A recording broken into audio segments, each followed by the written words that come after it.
બાલમ મુકુંદમ મનસા સ્મરામી, બાલમ મુકુંદમ વચસા ગૃણામી, બાલમ મુકુંદમ શિરસા નમામી, બાલમ મુકુંદમ શરણમ પ્રપદ્યે. છેલ્લો મુદ્દો કહી દઉં. બાળકોનું સાહિત્ય કરુણાંત નહીં જોઈએ. કરુણાંત એટલું જ નહીં, વચમાં પણ ક્યાંય કરવું નહીં જોઈએ. ભયંકર રસ પણ નહીં જોઈએ. બાળકોની સાથે રમતા રમતા મને એ અનુભવ પણ થયો છે કે તેમને રડવું આવે એવું સાહિત્ય પસંદ નથી. કરુણ પણ એક રસ છે, એ સમજ એમને પચે તેમ નથી. એ સમજ આપણે માટે છે. તેથી મેં મારી ઘણી કવિતાઓ અને વાર્તાઓ રદ કરી નાખી છે. બાલ મંદિરમાં એક જોડકનું ગવડાવાય છે. એક બિલાડી જાડી, એણે પહેરી સાડી, રત્નાકાર ચંદ્રવદન મહેતા. એમાં છેલ્લે મગર બિલાડીને ખાઈ જાય છે એવું આવે છે. બાળકોને એ ગમતું નથી. બિચારી બિલાડી એવું એમના મુખ ઉપર પડઘાય છે. બીજા એક જોડકણામાં નાળિયેરની કાચલીની હોળી કરવાની કલ્પના આવે છે. એ કલ્પના તેમને ગમે છે, મને ગમે છે. એમાં બેસીને ડોશી જાત્રા કરવા જાય છે, એ પણ મને અને એમને બંનેને ગમે છે. એમને એટલે બાળકોને. પણ અમારા કેદારે ટીકા કરેલી કે ડોશી કહેવાય, ડોશીમાં કહેવાય, માજી કહેવાય.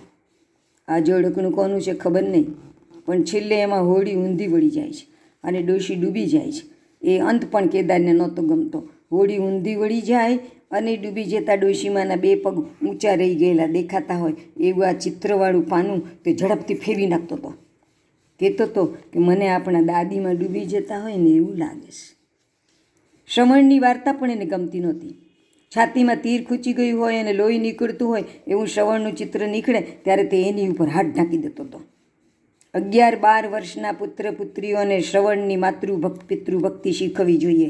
આવડા કુમળા બાળકોને નહીં. આ બાળકોની સેવા શુશ્રૂષા તો આપણે કરવાની છે. તેથી તેમને માતૃસેવા પિતૃસેવાના પાઠ ભણાવવાનો કોઈ અર્થ નથી.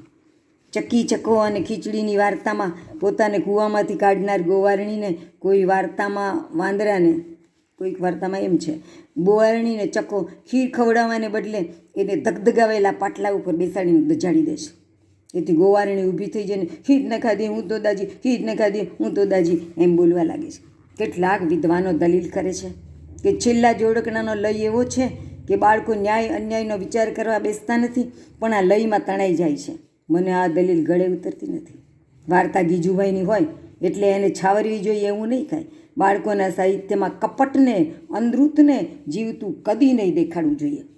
ભલે એ આજની વાસ્તવિકતા હોય, પણ એવું વરવું વાસ્તવ એમને દેખાડવાની જરૂર નથી. બાળકોને જ્યારે સાલો ચકો આવું કરાય, બિચારી ગોવાળીને દજાડી દીધી એવો વિચાર આવે છે ત્યારે વાર્તાકાર ફેલ થઈ જાય છે. કારણ કે તે એમને મનોરંજન આપવાને બદલે આઘાત આપી બેઠો છે. અને જો બાળક આવું કશું ન બોલે અને લયમાં ડૂબી જાય તો તમે એને મિસગાઈડ કર્યા કહેવાય. બાળકોને મિસગાઈડ નથી કરવાના. દાજવા દજાડવાની વાત કાંઈ લયમાં ગાવાની અને આનંદ કરવાની વાત છે. વાર્તા જોડે નાતો ચાલુ રખાવીને લયાન્વિત જોડકણું આપવું હતું. વાર્તાથી પર બનાવીને નહીં. ટૂંકમાં વેદનાની કપટની વાતો બાળકો પાસે માંડવી નહીં જોઈએ. ભૂત પ્રેતની વાતો પણ બાળ સાહિત્યમાં આવવી નહીં જોઈએ. રાક્ષસ પણ બાળ સાહિત્યમાં આવવો નહીં જોઈએ. પેલું સેન્ડ્રીલા આવે જ ને, સેન્ડ્રીલા, હા, એની અપરમાં એને કેટલી પજવે છે. તો એવી અપરમાની વાત પણ નહીં આવવી જોઈએ. લગ્ન અને વેવિશાળને છૂટાછેડાને આવું કંઈ નહીં આવવું જોઈએ બાળકોની વાર્તાઓમાં કે કાવ્યોમાં ક્યાંય. કેટલાક લોકો એવી દલીલ કરે છે કે દુઃખ કપટ વગેરે તો એમને આગળ ઉપર મળવાનું જ છે, તેથી તેનાથી તેમને દૂર રાખવાની જરૂર નથી. ભલે ને થોડી ઓળખાણ કરે, ભલે થોડું રડી લે. ના, એ જરાય યોગ્ય નથી. કોઈ મા બાપ તમારા બાલ મંદિરમાં પોતાના બાળકને ભવિષ્યમાં આવનાર દુઃખ, ત્રાસ, કપટની ઓળખ કરવા માટે અને રડવા માટે નથી મોકલતા. બાળક પણ બાલ મંદિરમાં રમવા અને આનંદ કરવા આવે છે, દુઃખી થવા અને રડવા નહીં. એટલે આ રાક્ષસ ને નવી માં ને સાવકી માં ને ભય પમાડે એવા તત્વો, ભૂત ને આ બધું નહીં આવવું જોઈએ.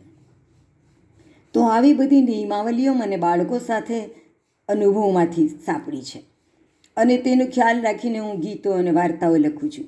વૈષ્ણવ મંદિરના બાલકૃષ્ણની સ્થાપના હોય, વૈષ્ણવ મંદિરમાં બાલકૃષ્ણની સ્થાપના હોય છે.